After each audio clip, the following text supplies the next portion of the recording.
ఆవు సోమరి ఎద్దు. ఒక గ్రామంలో గోపి అనే రైతు ఉండేవాడు. అతనికి 2 ఎద్దులు ఉన్నాయి. ఒకటి కారే, చాలా శ్రమజీవి. మరొకటి సోమరి అని పిలిచే, చాలా మోసగాడు. రోజూ గోపి కారేతో కలసి పొలంలో పని చేసేవాడు. కానీ సోమరి మాత్రం గడ్డి తిని, నీళ్లు తాగి చెట్టు కింద పడి ఉండేది. ఒక రోజు గోపి ఆలోచించాడు. గ్రేటర్ దేన్ ఇదంతా చూస్తూ ఉండకూడదు. సోమరికి పాఠం చెప్పాలి. తరువాతి రోజు గోపి 2 ఎద్దులను కట్టాడు. వారిని పొలానికి తీసుకెళ్లి, రెండింటికీ సమానంగా దున్నే పని పెట్టాడు. మొదట సోమరి మెల్లగా నడిచింది. కారే మాత్రం బాగా శ్రమపడి దున్నింది.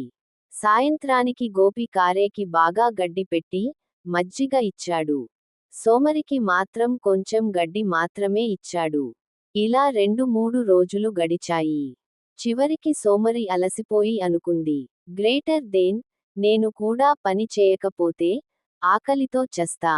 అప్పటి నుంచి అది కూడా శ్రమపడి పని చేయసాగింది. ఇక నీతి: శ్రమించేవారిని ఎప్పుడూ గౌరవిస్తారు. సోమరులకి కష్టమే దక్కుతుంది.